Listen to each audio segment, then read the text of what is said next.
तो दोस्तों एक बार फिर से RSS chief Mohan Bhagwat troll हो गए। इससे पहले ट्रोल तब हुए थे जब उन्होंने कहा था कि जाति पंडितों ने बनाई थी। जबरदस्त तरीके से मनुवादियों ने उन्हें घेर लिया था, सोशल मीडिया पर उनके खिलाफ ट्रेंड चलाया गया था। एक बार फिर से मोहन भागवत बुरी तरीके से घिर गए हैं और उन्होंने बहुजनों ने नहीं घेरा, इस बार खुद ब्राह्मणवादियों ने उन्हें घेर लिया है।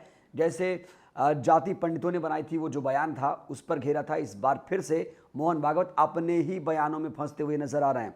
उन्होंने कहा क्या? उन्होंने कहा कि कुछ स्वार्थी लोगों ने ग्रंथों में अपने तरीके से गलत तथ्य डाल दिया है, जोड़ दिया है, इधर का उधर कर दिया है। क्योंकि पहले दोस्तों याद है आपको, बताऊं आपको तो वैदिक काल में आप जाएंगे तो वहाँ पर कोई लिखना उतना आसान नहीं था। यानी आप ऋग्वेद को क्या करते थे? सुनकर याद करते थे। लेखन परंपरा उतनी स्ट्रांग नहीं थी। तो धीरे धीरे वक्त गुजरता चला गया, उसके बाद इसमें संशोधन होता गया। उसी तरफ मोहन भागवत इशारा कर रहे हैं कि जो ग्रंथ हैं, यानी चाहे वेद हो, पुराण हो, गीता हो, रामायण हो, रामचरितमानस हो, तमाम जो धार्मिक ग्रंथ हैं उसको लेकर इन्होंने सवाल खड़े किया और मनुवादियों के निशाने पर फिर से आ गए। अब इसको लेकर सोशल मीडिया पर ज़बरदस्त तरीके से लोग आग बबूला हैं। समाजवादी पार्टी ने इनके खिलाफ हल्ला बोला। समाजवादी पार्टी ने कहा कि क्या आप अप्रत्यक्ष रूप से तुलसीदास पर निशाना साध रहे हैं? तो मैं आपको अब पढ़कर सुनाऊंगा कि क्या लिखा है समाजवादी पार्टी ने। समाजवादी पार्टी ने लिखा है कि इशारों इशारों में तुलसीदास जी पर भी सवाल उठा रहे हैं।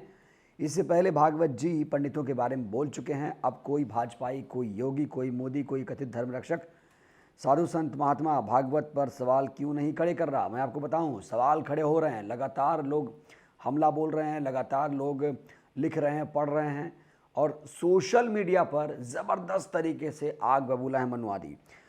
तो अजीत अंजुम जो पत्रकार हैं, इनका खुद का यूट्यूब चैनल भी है, उन्होंने लिखा है कि ये स्वार्थी लोग हैं कौन? सवाल पूछा इन्होंने कि ये स्वार्थी लोग भागवत जी बताइए हैं कौन, जिन्होंने ग्रंथों में कुछ कुछ घुसा दिया? ये आपको पता कैसे चला? दो क्वेश्चन किया इन्होंने कि भागवत जी जो आप बोल रहे हैं तथ्य कहाँ से लाया आपने? क्या आपकी ये कोरी कल्पना तो नहीं है? आप मतलब आरएसएस चीफ हैं तो क्या कुछ भी बोल देंगे? ये कटाक्ष किया है अजीत अंजुम जी ने। कहा है कि कैसे पता चला, बताइए कौन लोग थे वो? इसके बाद समाजवादी पार्टी ने जो लिखा मैंने आपको बताया। और अब एक ट्विटर हैंडल है डॉक्टर जय हिंद नाम का ट्विटर हैंडल है। उन्होंने लिखा है कि स्वामी दयानंद सरस्वती जी भी यही बात बोला करते थे और उन्होंने यही बोलकर आर्य समाज की स्थापना की थी। आज भी आर्य समाज के मंदिर होते हैं। इसका जो मुख्यालय है दिल्ली में ही है। पाखंड का, ऊंच नीच का उन्होंने विरोध किया था और गैर ब्राह्मण को हवन में पुरोहित बनाया। बाबा नानक यही कहा करते थे, श्री कृष्ण भी यही कहा करते थे। तो कुल मिलाकर अब चौतरफा घेर चुके हैं मोहन भागवत।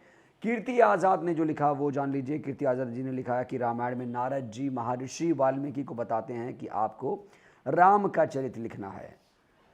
महाभारत के लेखन के लिए गणेश जी पधारे थे, वेद श्रुति रूप में अवश्य थे, परंतु उनका लेखन व संपादन वेद व्यास जी ने किया। तो अपने अपने तरीके से इस बयान को लिया जा रहा। बड़ा सवाल ये कि मोहन भागवत ने इस तरह की जो बयानबाजी की, आखिर उसका उद्देश्य क्या है, ये जानना ज़रूरी है। तो क्या बहुजनों को इसमें खुश होने की ज़रूरत है? क्या ये बयान राजनीति से प्रेरित तो नहीं है? क्योंकि देखिए 2023 चल रहा है, 9 राज्यों का विधानसभा चुनाव हो रहा है। 3 में तो संपन्न हो चुका है, त्रिपुरा, मेघालय, नागालैंड में नतीजे आ चुके हैं। अब आने वाले जो राज्य हैं, हिंदी बेल्ट के कुछ राज्य हैं, उसमें क्या प्रभाव पड़ेगा इसका? 2024 में बड़ा प्रभाव पड़ने वाला है, क्योंकि 2024 में नाक की लड़ाई है। विपक्ष एकजुट हो रहा है। दक्षिण से लेकर उत्तर भारत के तमाम नेता जो हैं, स्टालिन से लेकर तेजस्वी, नीतीश और अखिलेश यादव और कांग्रेस के अध्यक्ष खड़गे जी, लगातार लोग लामबंद हो रहे हैं। तो कहीं ना कहीं ऐसा तो नहीं कि इसके पीछे कोई बौखलाहट है, कोई और ज़्यादा उद्देश्य है बयान के पीछे? ये समझने की ज़रूरत है। बहुजनों के लिए इसमें क्या है? बहुजन इसमें क्या करें? क्या बहुजनों को इसमें अब खुश होने चाहिए? क्योंकि मनुवादी विरोध करें तो बहुजन ताली बजाएगा। ताली नहीं, आपको यहाँ पर सावधान रहने की ज़रूरत है, क्योंकि ये बयान जो है कहीं ना कहीं राजनीति से प्रेरित लग रहा है। और इसमें देखिए, एक समझदार होंगे तो आप समझ जाएंगे कि कोई भी बयान दिए नहीं, दिलवाए जाते हैं। अब मुझे नहीं पता कि इनको बयान दिलवाया गया या इन्होंने खुद दिया स्वतः संज्ञान लेते हुए। इसका क्या उद्देश्य था ये तो आप यही जाने। लेकिन ये तो तय है दोस्तों, बहुजन जो है, SC ST OBC माइनॉरिटी जो है अब इकट्ठा हो रहा है, वो जागरूक हो रहा है। तो आपको समझने की ज़रूरत है, जैसे बयान दिया गया है उसका वही मतलब तो नहीं, उसके पीछे भी कोई छुपा हुआ उद्देश्य हो सकता है। तो हमारी इस वीडियो पर आपकी क्या राय है, हमें आपकी राय का इंतज़ार रहेगा। शुक्रिया।